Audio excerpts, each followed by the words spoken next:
All right, welcome back, ladies and gentlemen. Further evidence for the defense? Yes, sir. The defense is next going to call Miss Claudia Janes, Claudia White Janes.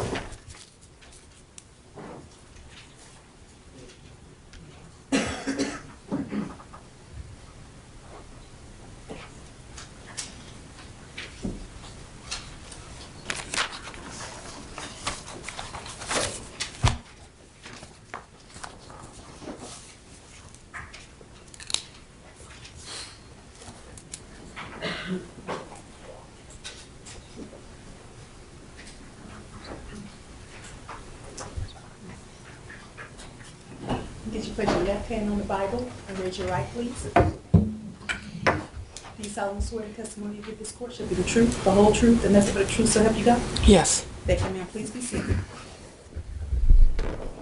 All right, Ms. D. Thank you, Your Honor. Good morning, Miss James. Can you please introduce yourself to the jury? Tell them who you are. Well, my name is Claudia James. At the time, I was Claudia White. And where do you live, Miss James? I live near Reno, Nevada. And what do you do for a living? What do you do out there in Reno? I work for a major warehouse company. Okay. And how long have you been in Nevada? Almost 15 years. And you mentioned that your name is different now. Does the change of your name have anything to do with why you relocated to Nevada? Yes, I married my husband out there. And before you moved to Nevada, where did you live? I lived in Holly Springs in Raleigh. Okay. So you lived here in Wake County before you moved to Nevada? Yes. And back in the early 90s, where were you living? Early 90s, I lived in the Raleigh area, over around Haresnipe Court. Haresnipe is spelled H-A-R-N. Haresnipe. Okay. Haresnipe. Mm-hmm. And when you were living at the townhouses on Haresnipe Court, did you ever have a chance to meet Travion Smith? Yes. And how old was Travion then? He was a child, a little baby. Very young. So young that you would call him a baby. Yes. And what was the name that you knew him by? Pico. And did you also know Pico's mom, Antoinette? Yes. And what was the name you knew Antoinette by? Tony. And did Tony and Pico live with anybody else in their townhouse there on Haresnipe Court? He had a brother. And did Aaron sound familiar? Yes. Okay. So Tony and Pico and Aaron lived in one townhouse on Haresnipe Court, and you lived in another one of those. Correct. And did you have concerns when you were living there about the conditions that Pico and Aaron were living in? Yes, we did. And what sort of concerns did you have? Well, there were times when they were without food, without heat, without hot water, running around with diapers on that were so soaked it was unreal. Out in 60-degree weather when they should have clothes on and just have a diaper on. So you had concerns that had to do with the fact that you didn't think there was enough food in the house, and that their diapers were obviously soiled. Mm-hmm. Is that something you remember noticing one time? I noticed quite a bit. And they would be outside running and playing when you felt like the weather would have suggested clothes were a good idea. Correct. And was there generally somebody supervising them? No. A lot of times they were by themselves, or if one of us would get them. We would be the ones taking care of them. And when you say you would get them, you would be the ones taking care of them, how long would that go on? Sometimes a couple of days, sometimes just for a few hours. It depended on Tony and her, what she was doing or what she wasn't doing. So when you say the kids would be unsupervised, that would not be necessarily just for a few minutes or a few hours, but could last longer than that? Correct. And you say we, were there other neighbors? There was a lady who, one of my friends that lived next door to me, Laura Cannon, who would step in between the two of us. We would try to do the best we could for them. So I want to go back in a minute and have you tell us a little bit more about Ms. Cannon. But did you ever do anything because you were concerned about the safety of Aaron and Pico? I turned her in, wrote reports to CPS over the kids and the conditions and what was going on with them. And how many times do you think you made a report to Child Protective Services? I don't know, 3 or 4, I'm not sure. But more than once? Correct. And over some period of time? Correct. And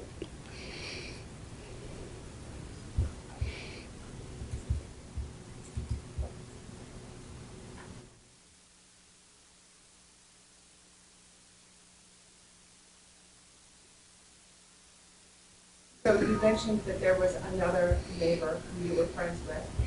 And can you tell us her name again? Laura Cannon? And you said that Ms. Cannon and you, between the two of you, did the best you could. What did you mean by that? Well, there was times, because we were all living where we were living, and me and Laura were neighbors, and there was times when, say, I had diapers, she didn't, or she had food, I didn't. We would try to take and do anything possibly we could to take care of the kids. I mean, we even took Pico to the doctor and got medicine for him so that he could get well. And so you, did Ms. Cannon have, so you said that sometimes you would have diapers and sometimes Ms. Cannon would have diapers. Did Ms. Cannon have any children of her own? No. So if she was purchasing diapers at that time, who was she purchasing them for? Pico and Aaron. And you said that there was a time where there was a need to take Pico to a doctor. Do you remember what it was that made you aware that you needed to go to the doctor? He had been sick for a while, and we had been on Tony about him needing to go see a doctor. And to us, he was getting sicker. So we decided to take him and do what we could do. Laura got the Medicaid card at the time, and we took him. And we went and got medicine for him and gave it to Antoinette to take care of him with. And to your knowledge, did Antoinette follow through and give him that medicine? No. And why do you believe that she did not give him medicine? Because Laura told me that she had looked in the refrigerator and the medicine was still there. And it was still there. It wasn't touched.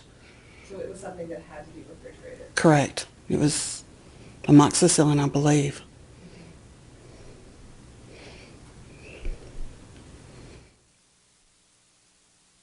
Were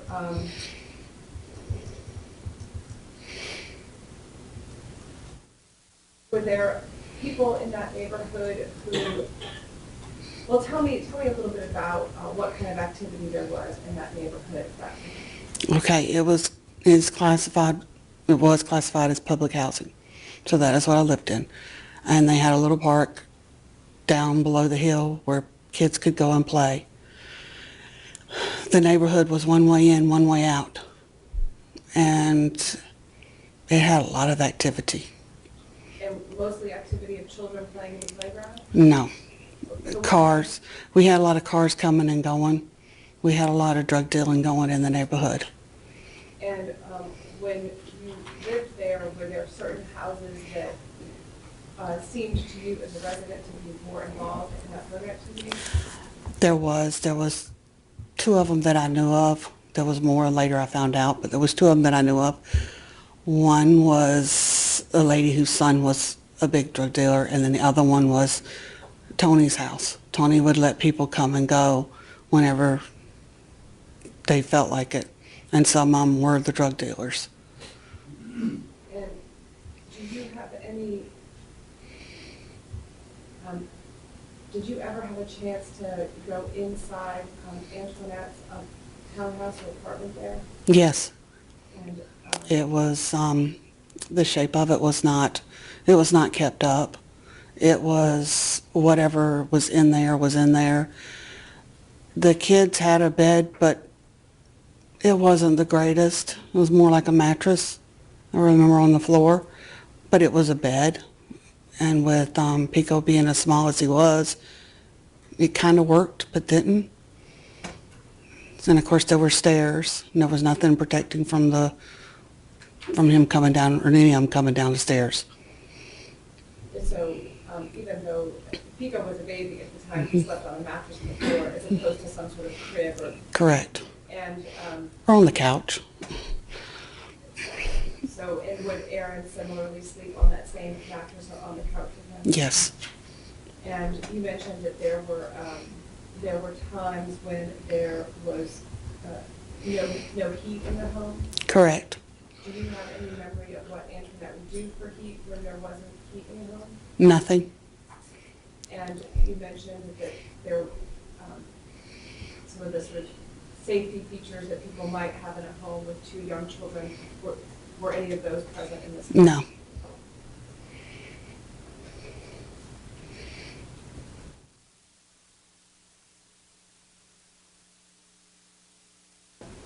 When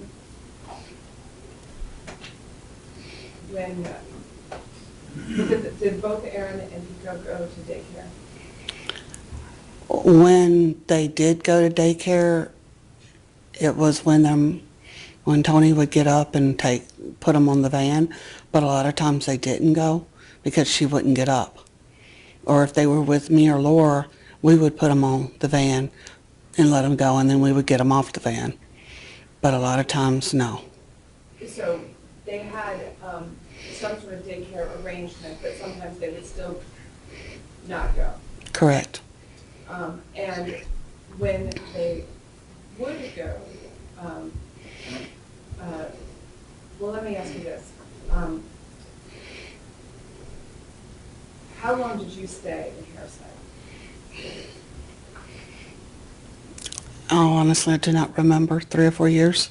So were you there longer than, for instance, Miss Laura Cannon? Correct. So Laura Cannon moved away before you did. Right. And did Tony live there the whole time you lived there? No.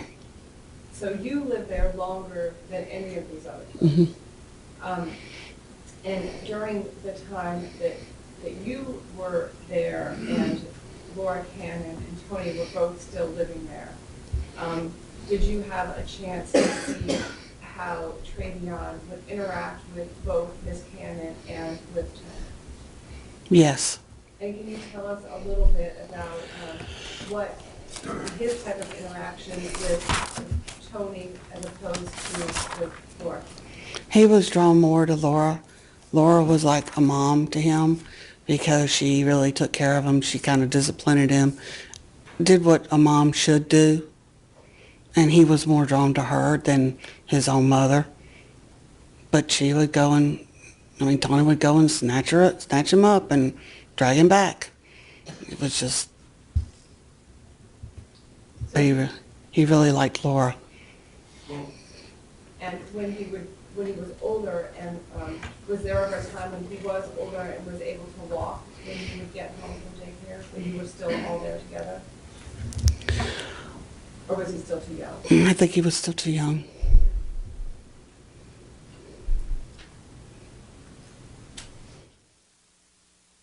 And did you, when you made the reports to Child Protective Services, were you aware of the fact that she had other older children? No.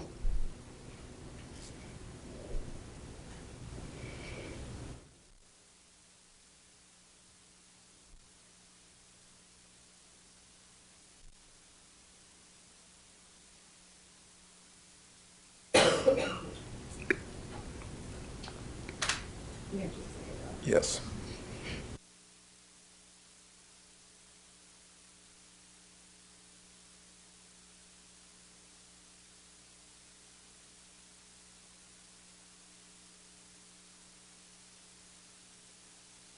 That Travion was more attached to Miss Cannon than to Antoinette Smith. And I don't know if I asked you, but can you just tell us a little bit of what gave you that impression? Well, because when he was younger, Tony would try to be, I guess, a mother, but it was more the attitude and not the I'm a mother kind of loving thing. And Laura was more of the loving, okay, I'm going to discipline you when you do something wrong kind of thing, but yet it was you're loved, you're safe kind of attitude versus Tony, because Tony just didn't seem, it seemed more like she was out for money, the check.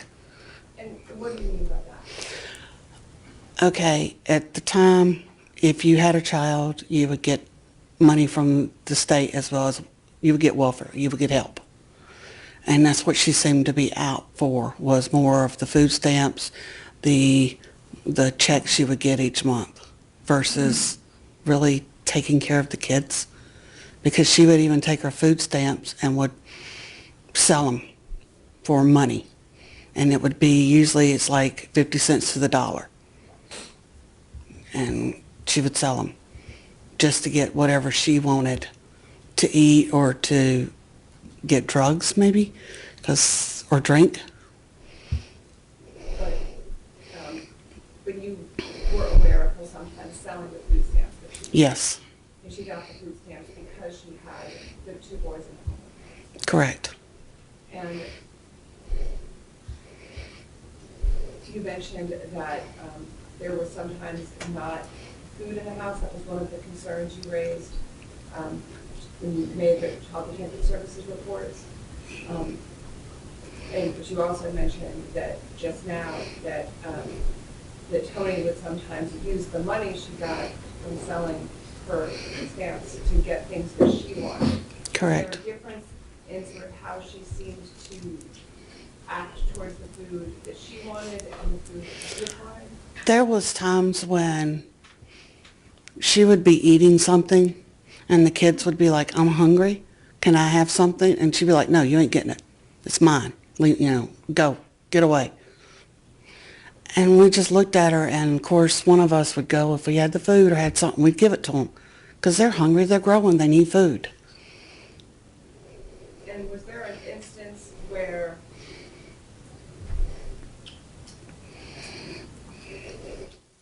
one of the times that she made a report had to do with having gone into the home because a neighbor, Vincent, had alerted you or Laura to some concerns? Yes, between the three of us, sometimes if we had food, we would share. And we knew that Tony had some eggs, and Vincent had went over there to get eggs. And the kids were alone. That's what he come and tell me, the kids are alone. Can you take them?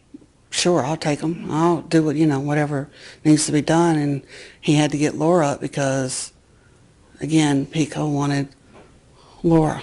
He really wanted to, that was his mother, so to speak.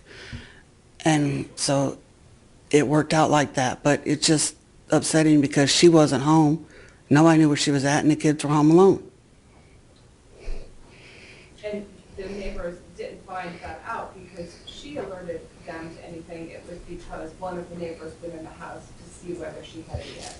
Yes. And that's when the neighbor Vincent found the two kids there completely unsupervised. Correct. And that's one of the times that you called Child Protective Services. Yes.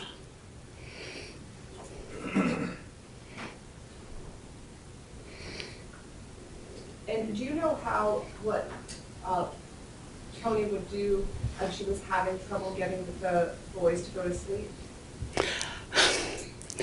This is what really angered me the most, is if she couldn't get them to go to sleep, she would slip alcohol in their bottles or whatever she could to get them to go to sleep so that they would get tired.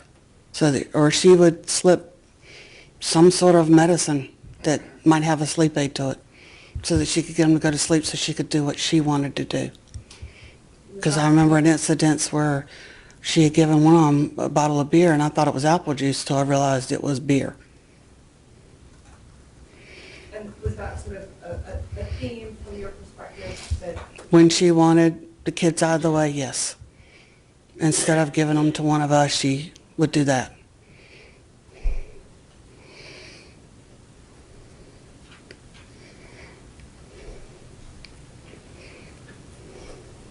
And do you know what happened to Laura? I was told she was killed by her husband. Was that after she had moved away from being your neighbor? Yes.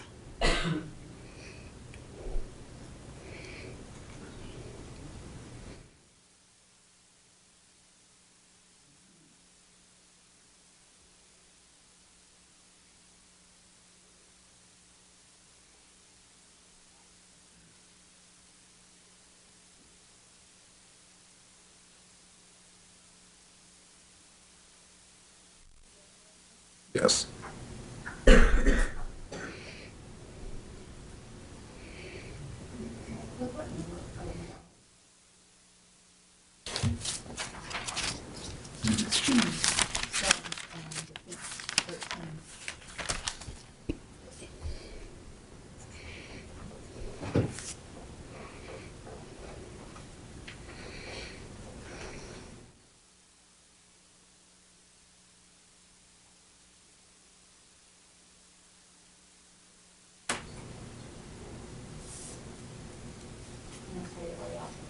Yes, ma'am.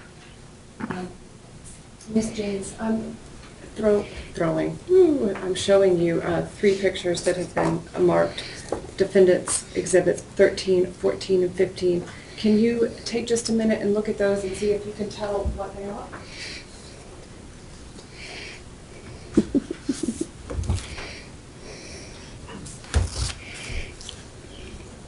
I recognize 2 of them Okay. right off.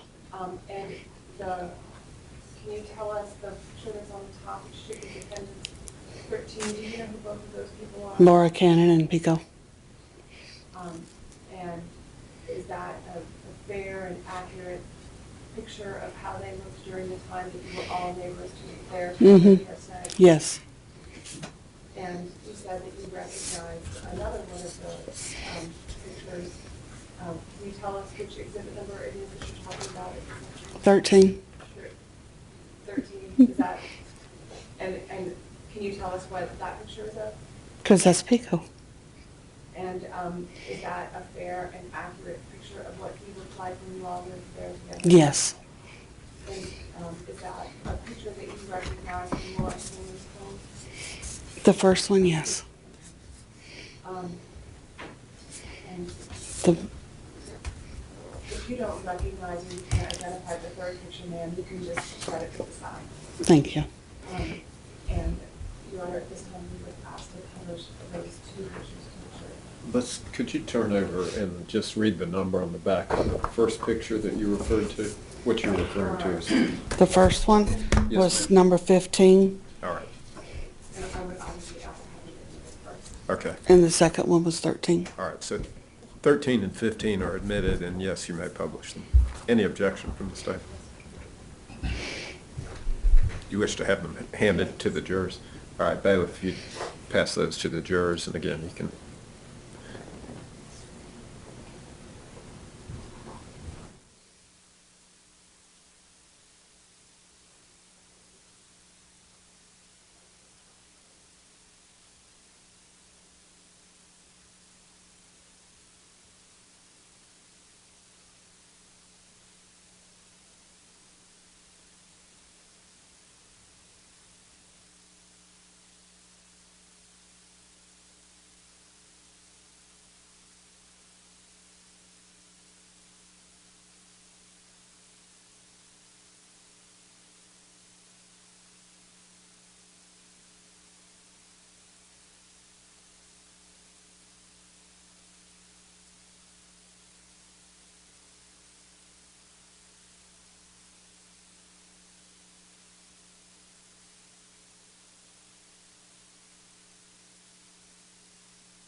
I'd like to call on Miss Earldine Bailey.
Testimony you give this court shall be the truth, the whole truth, nothing but the truth, so help you God? Yes. Thank you, ma'am. Please be seated. Ms. D.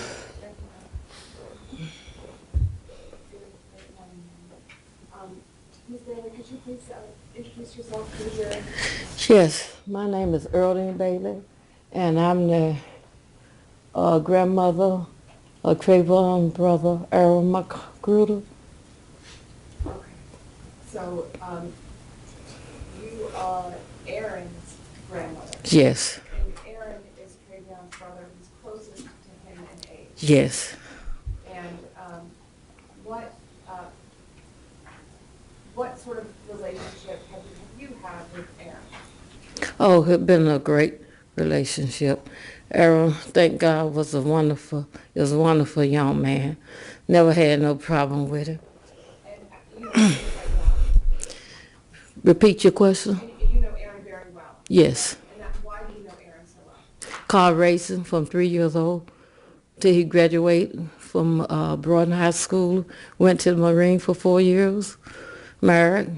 On the, And lives in Florida now. yes.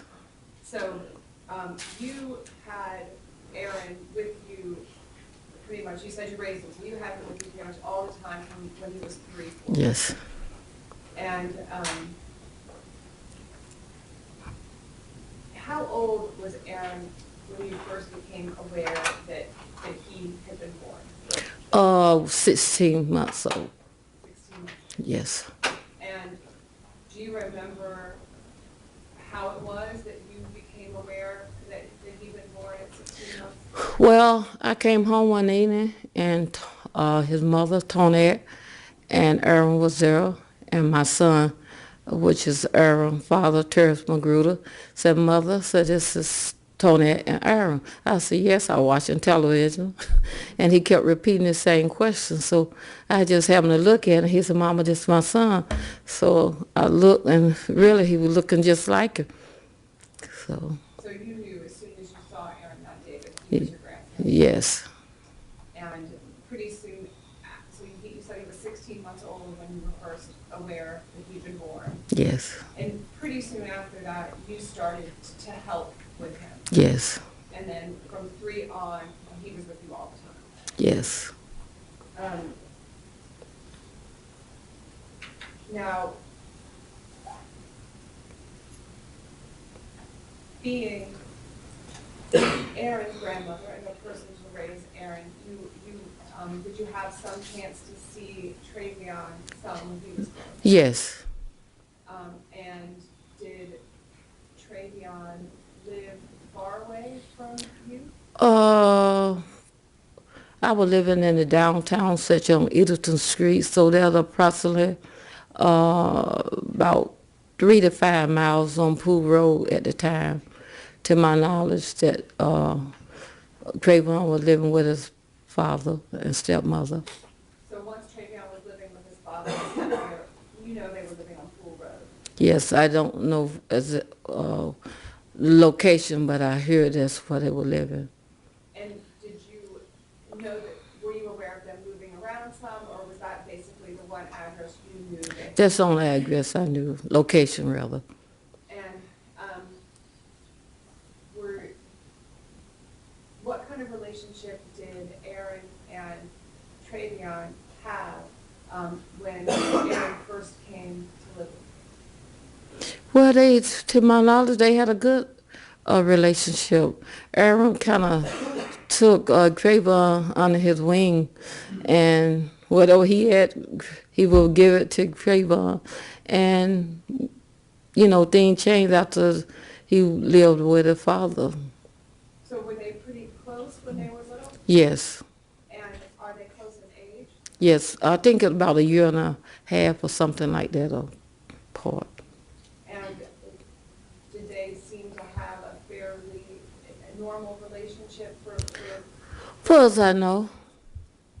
and did they for a time go to the same daycare? Yes. And did there come a time where they did not go to the same daycare together anymore? Yes. And why was that? Well, to my understanding, Aaron got older and he was going to a Raleigh daycare, and Trayvon's stepmother was working at that daycare that he was previous attendant, and so therefore I guess it made it more convenient for him to go to the daycare his mother was employed at. And was the daycare that Aaron went to more convenient for you? Yes. And so did they not see each other as much after they weren't in daycare together? Few years went by, and Aaron didn't hear from his brother. And how did Aaron feel about the fact that he wasn't able to see his brother at all? It bothered him because they were very close, and so I took it on my behalf to speak to one of the ladies that worked at the daycare that Travion was attending, and also when he returned back to the daycare, because she let me know, and I could bring Aaron so they could spend at least 30 minutes or so, have a little time together. So that went on about a couple of months.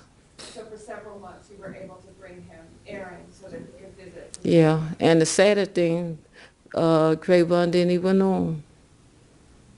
Because the time had passed, 3 years. So it had been so long by then that Travion didn't remember Aaron? No. And how did that make Aaron feel? He was crying. He was upset. He couldn't believe his own little brother that was so close didn't know him. He's told Aaron, Travion, you don't know who this is, your brother Aaron. And he just didn't know him. 'Cause, like I said, been several years that went by. And is Travion older or younger? Younger.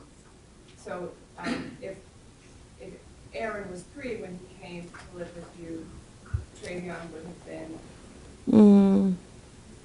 I think, like I said, about 1.5 or 2 years apart. I can't even remember Trayvon's birthday, so I can't, speculate no more than that because I can't remember that. So he would have been 1.5 or 2 years old? Yes. And then there was a fairly long period of time when he didn't see Aaron? Yes. And then when you were able to make the arrangements for them to see each other again, Travion didn't remember Aaron? No. And you said you made those arrangements through somebody, Oh, yes, one that lady, Miss Good. and how did you know Ms. Good? Well, I met Miss Good when Aaron first started going to daycare there. She was one of the teachers there. Well, something like a secretary, did a little everything. And did she reach out to you about making those arrangements, or did you reach out to her? Yes, yes. But Michael Clark wasn't involved? No, no. His wife, Jack, was, like I said, was one of the teachers there.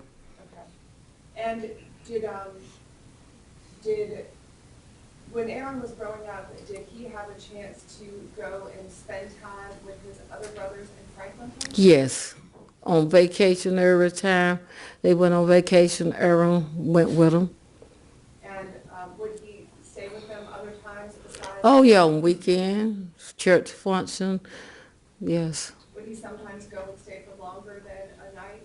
Yeah, he would spend weekend, and they would go out of town for a week on, summer vacation. So he was very blessed that way. And was that something that you tried to make a priority? Oh, yes. It was very important to me that Aaron had good communication with his brothers. And did you tell me a little bit about the relationship you had with Michael Clark during those years that he was raising Travion and you were raising Aaron? Well, I asked Mike, would he let Travion and Aaron spend weekend together so they could get to, stay in touch and keep their close relationship going. But for whatever reason, that didn't happen, so I don't know the answer to that. And would you have been able to have Travion over to stay? Did you have a big enough home? Oh, yes, yes. And do you remember, how many times do you remember talking to Mr. Clark about that through the years? A couple times, maybe. And you say that during this time you were living a few miles away from each other. Yes. And Aaron's other brothers were farther away. Yeah, they live in Franklin at the But time. you were able to maintain some better connections with them. Yeah, be honest with you, I just couldn't get no me or Louise could not get no communication with Mike, with Travion. And I think that was a bigger problem for him, for Travion, because he missed his brothers. And you say Louise. Who's Louise? Louise is Travion grandmother on his mother's side.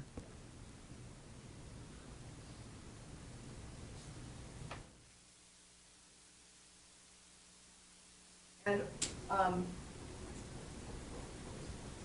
did you ever have a chance to see, so you told us a little bit about the time period where you saw Travion with some regularity at the daycare when you would set up those visits between him and, you told us that at first Travion didn't remember Aaron, but those visits, you say, went on for about a month. Couple months. Couple months. So can you tell us how they seemed to be together after that first? Oh, they were happy, laughing, joking. And so you told us a little bit about sort of that period of time and spending time with Travion when you would bring him for those visits. And were there other times that you saw Travion after that, between when he was 2 and now? Yes, I think it was about 10 he came by. I don't know who had brought him. And Aaron gave him 7 pair of jeans and shirt, and he was just excited. I was so excited. He said, "Boy, you hooked me up."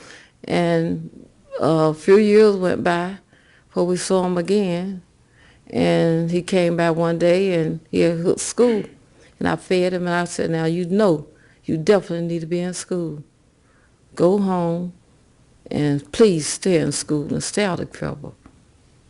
So those were the 2 main times you Yes. remember seeing him? Yes. And tell us a little bit more about the time that he came, when you remember Aaron giving him those clothes. Did you remember why it was that Aaron gave him so many pairs of jeans and shirts that day? Yes, because Aaron was just like a screen baby. He just grew so fast. So And he had outgrown them, so he wanted brother to have them. And you said, you told us a little bit about Travion's reaction. Was Travion really happy to get Yes, those? yes.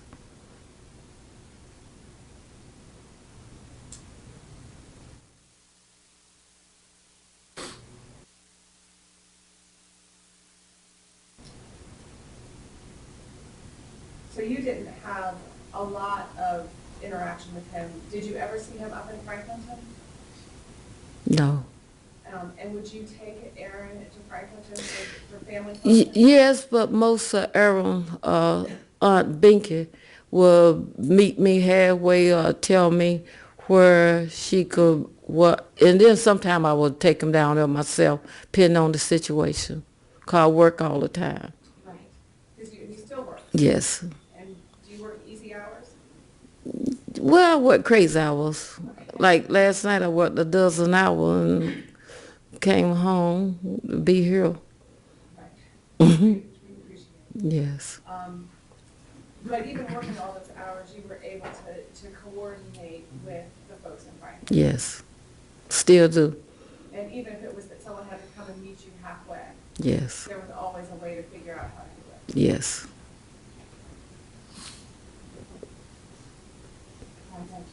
Yes.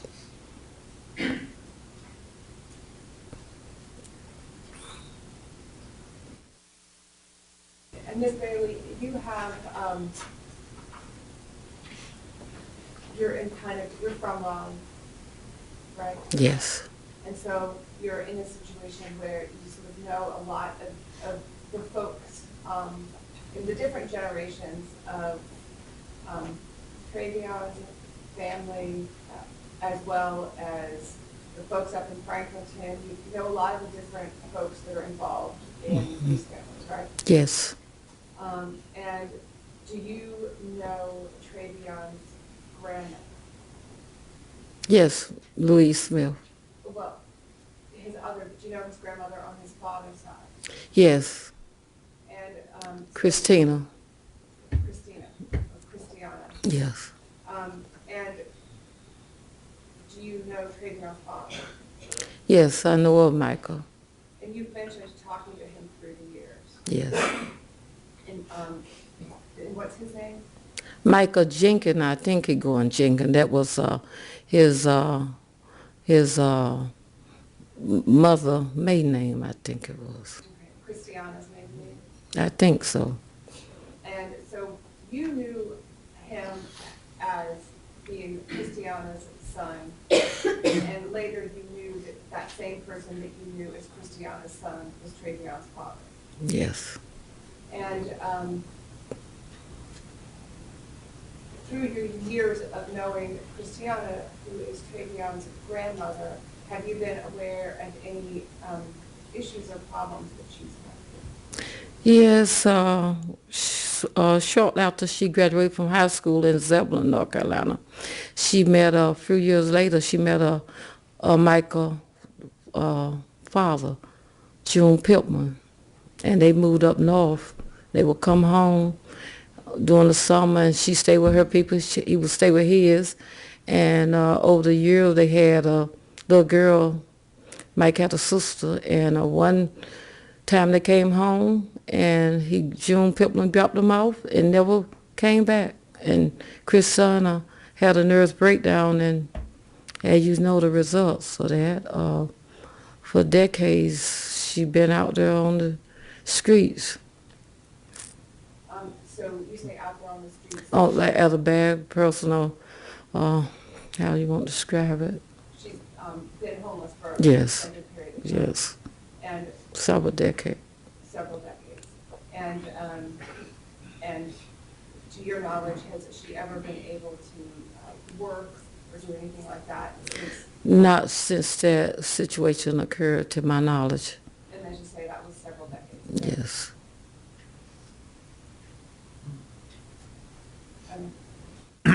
Cross-examination. Mr. Waller. Ms. Bailey, good afternoon to you, ma'am. Yes. You sound like a proud grandma of Aaron. Yes, I am. You said he graduated from Broughton. Yes, and went in the Marine 4 years, and he married, got a little 6 years old daughter. What's he do now? He going to school to be a barbers, and you had to talk to him about his future plans. That's what he currently doing right now. Is he one of these gentlemen back here Yes, in the yes, courtroom dressed yes. in suit and tie? Yes. All right. And Ms. Bailey, so just to be clear, Aaron and Travion they share a mother, same mother. Yes. Okay. And at some point you got Aaron out of Antoinette's house. No, it didn't happen like that. How'd it happen? She brought him to me when he was 3 years old, and she said she had got padlocked from her apartment, and would I keep him till she could find a place to live. And I hesitated at first, because scared the hell out of me, to be honest with you, because the job I got, I'm on a point system. It no matter how long you've been there, you know, you point out that's your job. And my sister, Geraldine, told me she would help me, so I went on and took the responsibility. So you and Geraldine, Bailey, my sister, yes. did y'all live together? Yes, Okay. So y'all took Aaron in when he was about 3 years old. yes, And you know that shortly thereafter, Travion left Antoinette's home as well and went and lived with his father. yes. So he was removed from that situation himself. But to my knowledge, I had to be honest with you, that was, we call it Tonette decision to let Mike take care of Travion, because she thought at the time that she told me that since she didn't have nowhere to take him, that his father would be the answer for him. And I'm sorry, I probably should remove probably it in the right word, but Travion went to live with his father. He Yes. got out of the situation Yes. as well. Yeah. And tell me a little bit about kind of your household there, Miss Bailey. You said that you work a lot. What kind of work do you do? I work for Kellogg's in Cary. Okay, what type of work do you do for Kellogg's? I'm a packer. They make toast crackers, cheese crackers, cereal. And you said you live with Geraldine as well? Geraldine? No, at the time. At the time you did. And was she working at the time? Yeah, she worked at Wake Medical Center Okay. in What type? physical therapy. In physical therapy? Yes. Was she a doctor, assistant? No, assistant. Okay. And anybody else live there in the household with you and Geraldine and Aaron? No, not at that time. But Geraldine kept her grandson for her daughter to work third shift. And See, I worked third shift. Geraldine worked first shift. So that's why I was able to work out for the both of us. And so, who, at some point, did Geraldine move out of the house and it was just you and Aaron?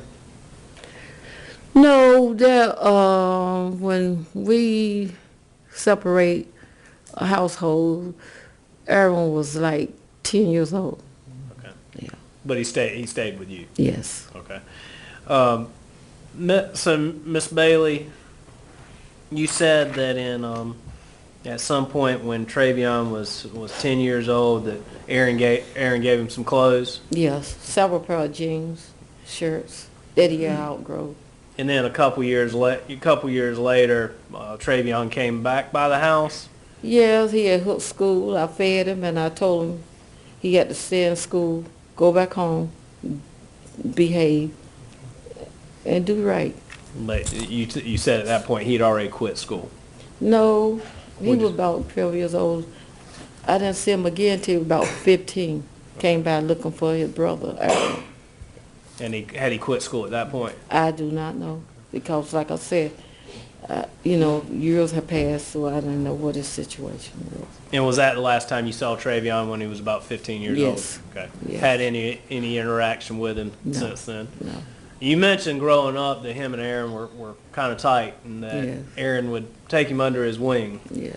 And and when they got into the teenage years, I know that they didn't see each other that much. But would your grandson, the one that you're proud of, would he have been willing to help Travion out in any way he could have? Well, to my knowledge, and he in court, he can answer this question too. He will always fine him and tell him, please stay in school, stay out of, don't get involved with the gang. Do right, man. Do something with your life. He can verify that. All right. Thank you, Ms. Bailey. I don't have any Yes. further questions. Yes. Redirect? All right, thank you, ma'am. You may Yes. step down. Yes.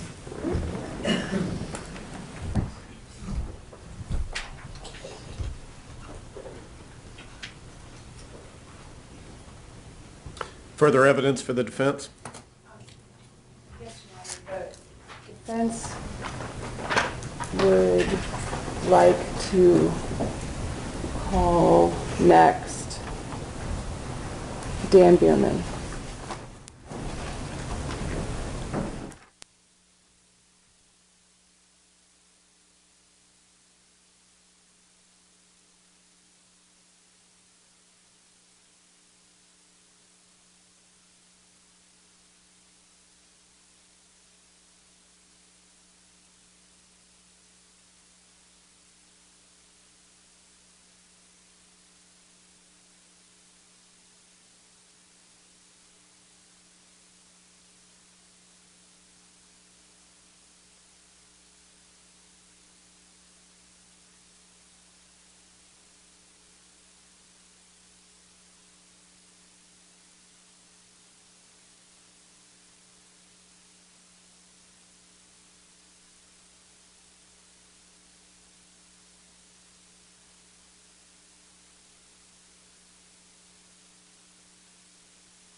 You get to place your left hand on the Bible and raise your right, please.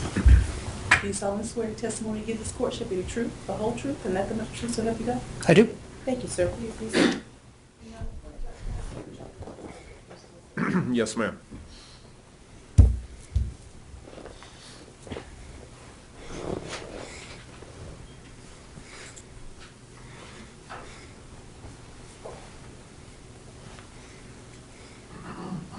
All right, Ms. D.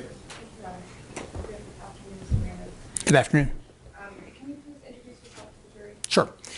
My name is Dan Bierman, Daniel Bierman.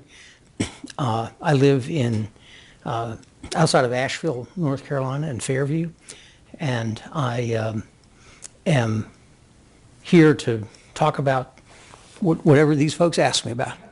And how did you come to be involved in this? You all contacted me, you and Mr. Braun, and asked me to review the records and render an opinion. And what records were those? Those were records from the Wake County Department of Social Services regarding your client from a period of 1991 to 95. And did they involve anybody besides him?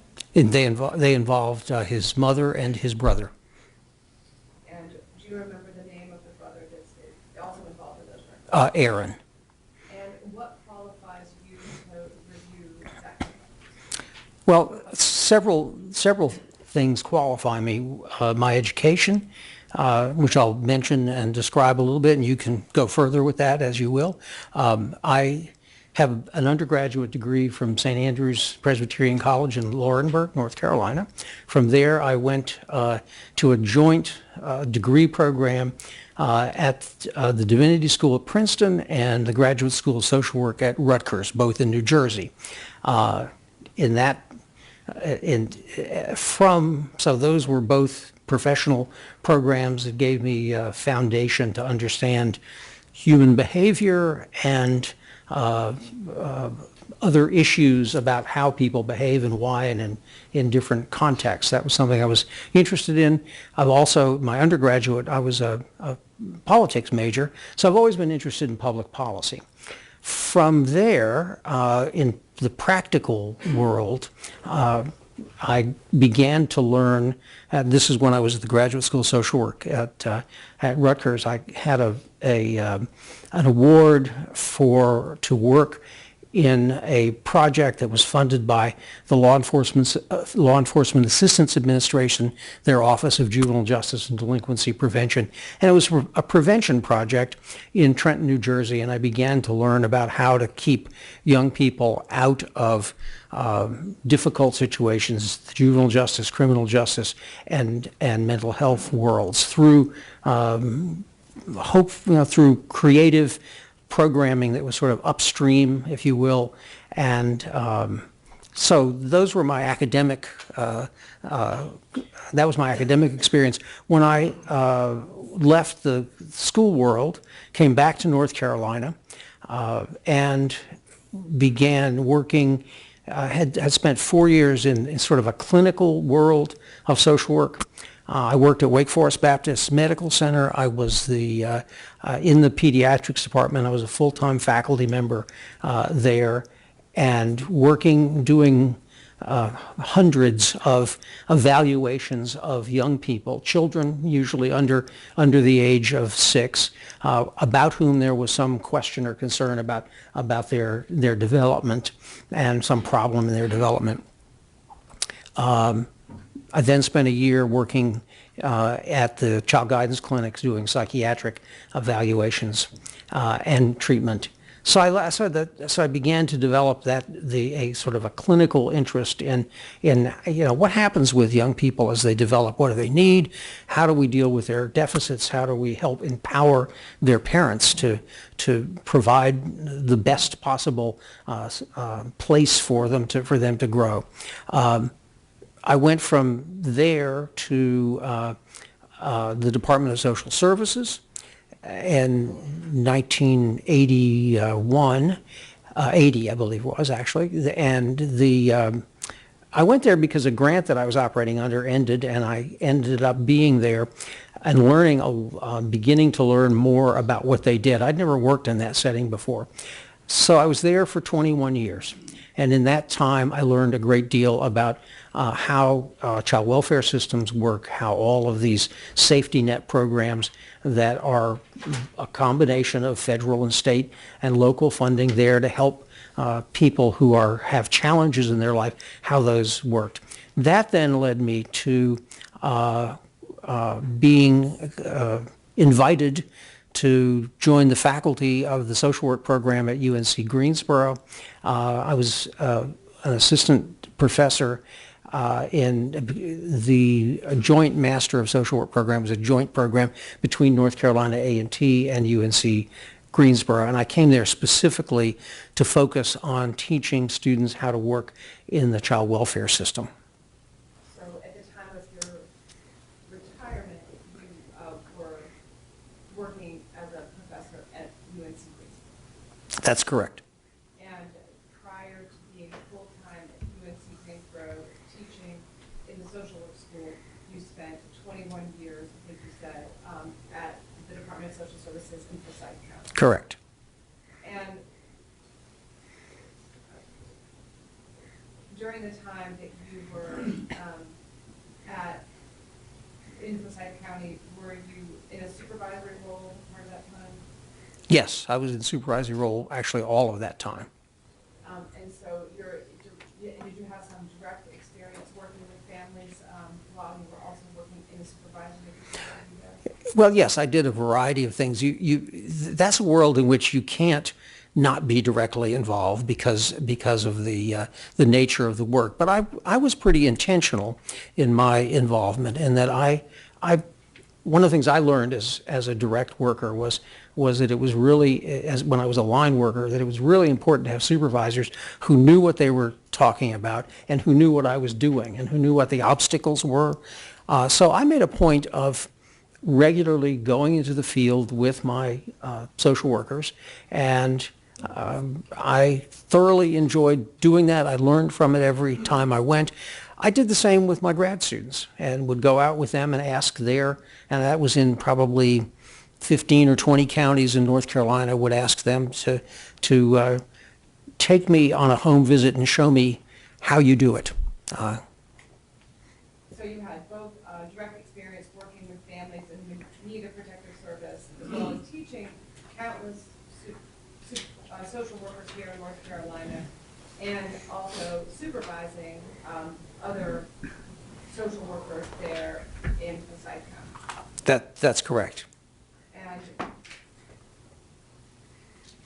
when you first went to UNC Greensboro, it was part of the Child Welfare Education Collaborative? Yes. And can you just tell us a bit about what that is, or was? Sure. And it's still around in altered form, but I'm going to tell you a little bit about context and why it was there. The period from about the time I came to the Department of Social Services until, I would say, somewhere in the early 2000s was a very difficult and challenged time for in that world. There was huge, and I'm going to talk now real specifically about child welfare, which involves child protective services, foster care, adoptions. Those safety net programs that are there to take care of young folk for whom there has been some complaint of abuse or neglect, who might need an alternative place to live outside of their family. That world had huge problems, high caseloads, huge turnover, and I say huge being about a third of the staff turning over each year, and that created real problems in service. So our job was to try to to put into that system people who were better trained and who had a higher likelihood of staying to provide those services. And so you were involved, I think you told us that you came to work for Forsyth County DSS in 1980 or 1981. 80, yeah. And so you've been involved in the changes to how social services are delivered in North Carolina as part of your work at Forsyth County and as part of your work at the teaching the social work in the social work. Yeah. Yes. Yes. And the Child Welfare Education Collaborative was part of that ongoing effort to change how the services were provided. Yes, it was a 6-university consortium. It was a statewide effort to provide more skilled people who might stay in that child welfare world longer. And have you received any awards in the field of social work? Yes, I got in 1996 or 7. I was awarded the Advocate of the Year from the North Carolina chapter of the National Association of Social Workers, and in 2009, they for reasons that I don't fully understand, said that I was their Social Worker of the Year, which I was very flattered to be recognized, but I'm just doing my job. And have you worked with the North Carolina legislature to work on issues around social work reform? Yes, we've worked on issues related back to licensure of social work, general legal regulation, title protection, and then in the mid-90s, I was appointed to a legislative study commission on the impending welfare reform, and served at that level as well. And have you have you been tendered as an expert in any of the courts in North Carolina before? Yes. in Wake County and Duplin County. And was that in Superior Court? Superior Court in both, yes. And you provided me a copy of your CD? Yes. Which you can provide to the state. And at this time, Your Honor, I would tender Mr. Bierman as an expert in the area of social work and child welfare. Any objection? His testimony will, excuse me, will be received as proffered.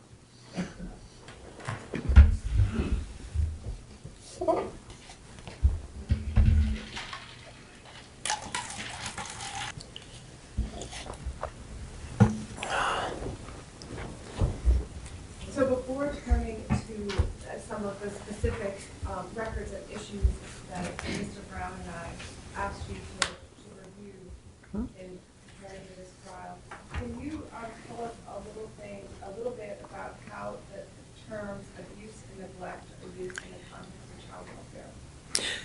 Yes. And you ask me that, I think, because it can be confusing. And I'll try to simplify it. We use those terms. First of all, we look to the state statutes, but rather than describe them, used generally this way: that abuse is something that professionally we look for using the legal definition where there is something that you can see. There are bruises, there is a broken bone, there is a black eye, there is some evidence that there has been physical abuse of a child. The neglect is often something you can't see because it's a failure on the part of a caregiver to provide the kind of protection that a child needs to do the sort of basic tasks of growing up. So often what looks like abuse really is defined by the Departments of Social Services as neglect because of there are elements there's not enough that you can see to define it as abuse unless you have somebody who is a witness to that abuse that will say to you, I saw this person twist this child's arm and break it. Well, then that would be very clear, a clear sense of who did that. And the issue of who did that can be a major issue in the course of the investigation. That's right.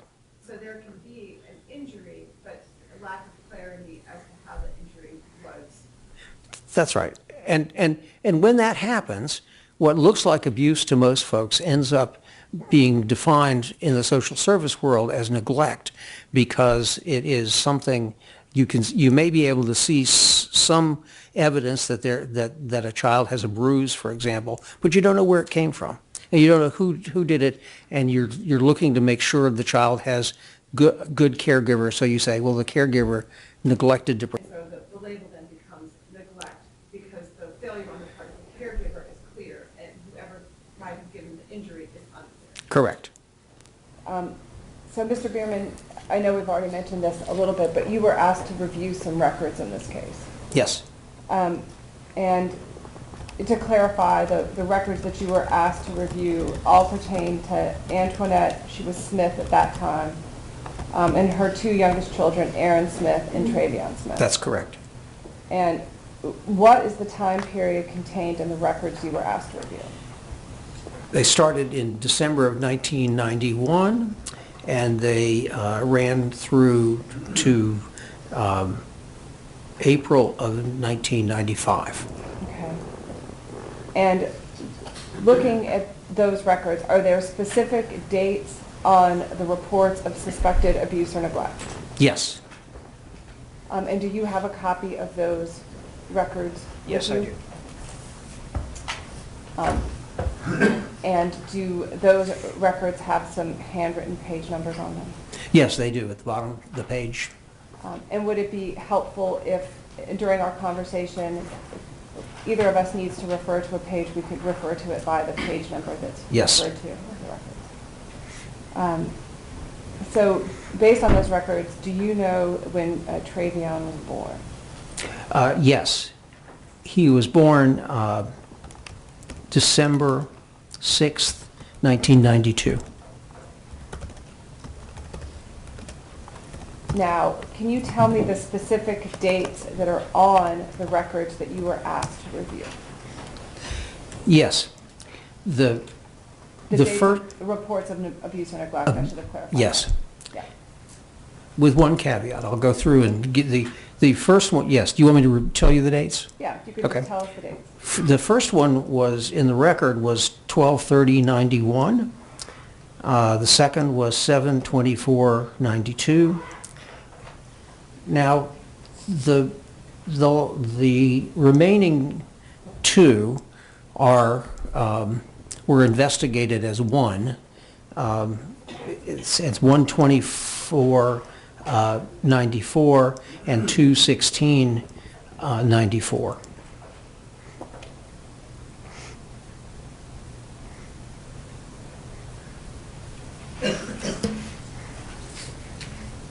Was there a report in 1993? Yes, did I say it? Not, I must have skipped that, sorry. 10/28/93. I'd underlined something that distracted my... The dates on the reports that you were asked to review were 12/30/1991, 7/24/1992, 10/28/1993, and then there were two reports, one from 1/24/94 and one from 2/16/94 Right. that were investigated together. Is that accurate? That's accurate. But there were, okay, but there were actually two separate reports, but there were not two separate investigations. That's right. The record for the 1/24/94 referral, it says on the record that it got lost in the office. So by the time they found it, or at the time they found it, another report had come in, and it appears that they investigated those two reports as one. So 5 reports, depending on how you want to count them, 4 or 5 reports, but we'll just say 5, was prior to Travion's mother's pregnancy with him. Is that correct? The 12/30/91, yes. So the report after 12/30/91, 7/24/1992, that's during a time when Antoinette Smith would have been pregnant with Travion. Correct. And obviously for the remaining reports, Travion was alive. Yes. So those 4 later reports, I would like to have be the focus of our conversation. There might be a few questions that refer back to that earlier report, but basically we'll be talking about those 4 later reports. You've already told us a bit about the issues pertaining to employee turnover in the Department of Social Services offices around this time. So does that mean that more than one social worker would generally interact with a family? Yes, generally there would be a social worker that would contact the family upon the receipt of an allegation of abuse or neglect. That social worker would go to the home, see the child, make other contacts, and determine if the child was safe and do essentially an evaluation and make recommendations. May work with the family on a short-term basis. And if they needed longer-term work, there would be another social worker, what was in those days called a treatment social worker, and the case would be transferred to that worker to accomplish longer-term goals. So one of the phrases that we read in these reports is that a report of an abuse or neglect is either substantiated or unsubstantiated. Correct. So would the difference of whether or not the case got transferred to another worker have anything to do with whether or not the allegation had been substantiated? Yes, the case would have to be substantiated to be given to another worker for longer-term work. And so there were, just based on the sort of approach that was in place where one worker would come in, investigate the initial complaint, and then if abuse or neglect was substantiated, the case would be transferred to a second worker, right? So that's Correct. the basic structure. That was basic structure. And there were also some issues, I think you said, about there being a turnover in the field at the time. That's correct. So with those multiple people being involved in any given case, are there safeguards that have to be in place so that issues and won't fall through the cracks in a given case? There are, and they're important. The safeguards, they're safeguards there's structural safeguards, and then there are kind of personal, human safeguards. And let me describe them. The first one is just the record itself. The record is a safeguard because it has history. And one of the things that I learned in my early days in pediatrics is you have to have good history to get good outcomes. And you have to use your history and read your history. So the record is an important safeguard. What I encourage my students to do and my workers to do was make sure you know what's in the record. So that's safeguard number one. Safeguard number two is the supervisor.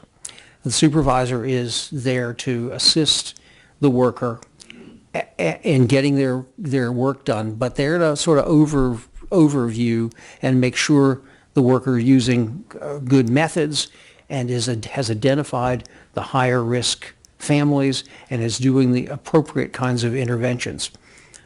There are structural safeguards. For example, a worker would have, particularly during this time, a standard caseload recommended nationally would have been about 10 cases per Child Protective Service worker. At the point in time in looking at these records, where these records were happening, the caseloads were probably 3 times that. They were probably averaging around 30. You can't do great work, but you can do some work. So what the supervisors were doing is they would get a list every month of who has what cases, would review those with them, look at the time frames, because this service operates under some strict time frames, make sure the time frames were being observed, make sure that the work was being done, and that the cases were being closed or transferred in a timely process. So these type of skills, like the importance of producing a useful record, those are the type of skills that you taught when you worked at the social work school in Greensboro.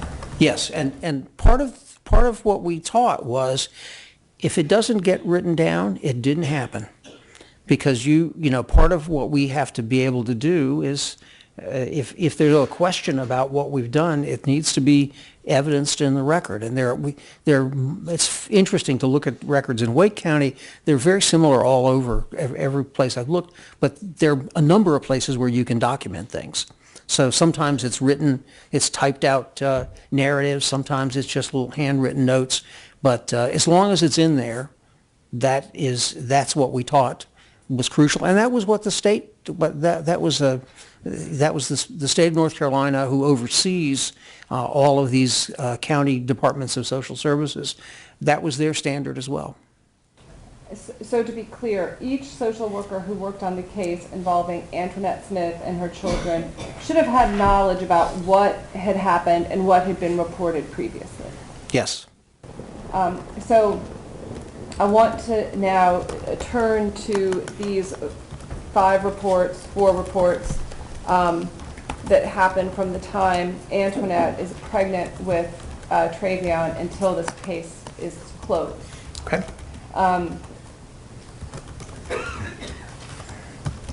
So what's the date of that first report, just so we're all together on the same page? The date of the first report is that you wanted to review was 7/29/92. And who makes that report, and what's the nature of the report? The nature of the report, it's made by Mr. Miles, who is identified as I believe a brother, and I'm not sure whose brother he is, but he's somebody it's a family member, and there is it reports that Aaron has been visiting with family members, and that they have noticed in the course of that visit that there were some cigarette burns on his upper body and leg, and that he had what looked to be a black eye, or the remnants of a black eye. The description was that these looked like they might be a little old, but that was the allegation. Now, I did note that in the record, they couldn't initially find the record of the first report that had happened in '91, but apparently they did find it at some point. So they didn't have the benefit of that that earlier report when they received this. Okay. And what would have been some of the information that they would have had with them if they had been able to find the first report when they began looking at the allegations in the second report? Well, the first report involved, the '91 report involved allegations of Antoinette leaving her children for long periods of time, once in the care of a 12-year-old. So they would have had the benefit of that information. And would they have known that she had other children? They, in the report, and I have to look and see which one, but in one of these there is a mention that she has 2 other children that are in the care of family elsewhere. So when the worker started to process the allegations in the complaint on the 7/29/92 report, if that person had available in front of them the allegations from 12/30/91, they would know that she had 2 older children who were not in her care. Correct. And they would know that there had been some prior issues of her leaving the children completely unsupervised and perhaps with a 12-year-old. Correct. And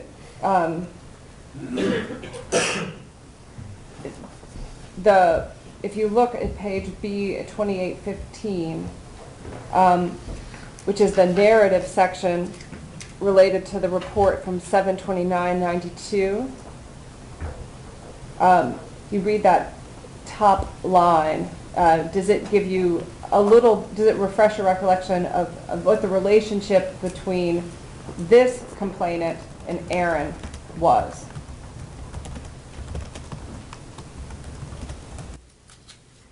Complainant reports that his sister, now I still found that confusing in terms of whose sister that was. So the complainant's sister had recently learned that she had a grandchild. Right.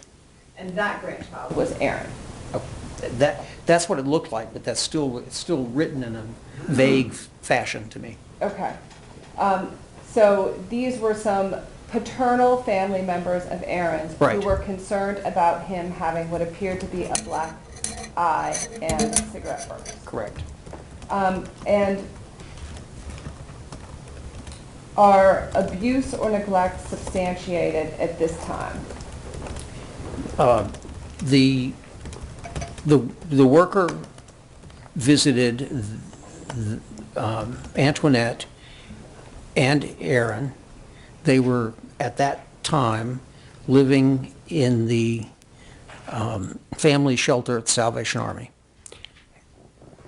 The worker, after his contacts and with consultation with his supervisor, substantiated neglect, and his comments were related to the substantiation of that, and it relates to your earlier question, that the cigarette burns looked, while they looked intentional, and he described why he thought they were intentional, they did look old, and he He listened to Antoinette's story about what happened, went and tried to find a person that she had left him in care with, could not find that person, and subsequently said, we then will substantiate for neglect.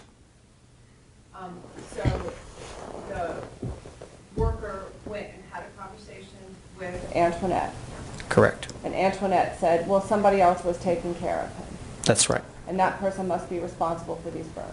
And she described what she said that person had said to her about how these injuries happened. And then the worker wasn't able to find that person to get any other information. Correct. And at that point, it appears that he substantiated the neglect allegation. Correct. And did the investigator ever have a chance to follow up with that person with whom Antoinette said she had left the children, or was that never a part of his evaluation? He did make efforts and went to the physical location that she described, but was not able to find that person.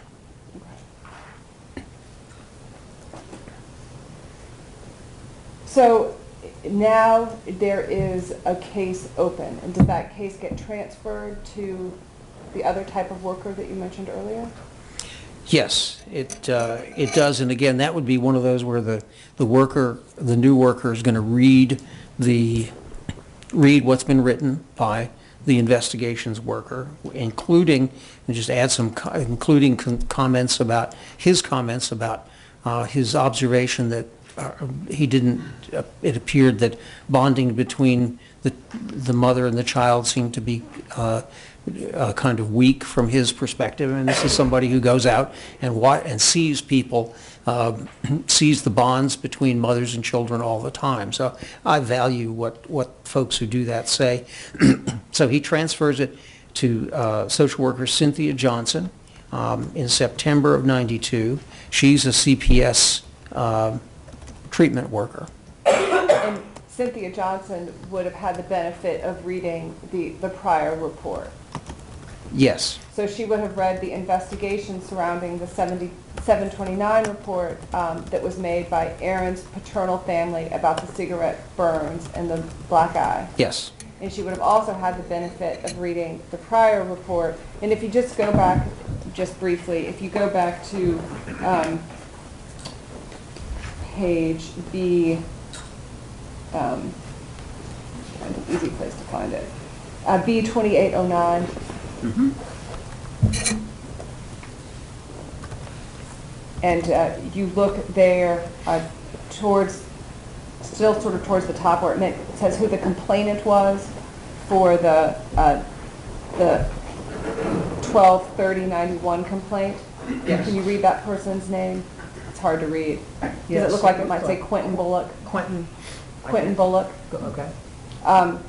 And that's the report that talked about her just like leaving the children for extended periods of time without appropriate supervision. That's right. And so Cynthia Johnson would have had the ability to review both of these reports when she takes over as the social worker handling the case in 1992. That's correct. Now, what were the categories from your reading of the record that Cynthia Johnson identified as being categories with which Antoinette Smith needed some assistance at this time? Well, because Ms. Smith was at the shelter, this is not an environment where it's designed as short-term temporary housing for people in crisis.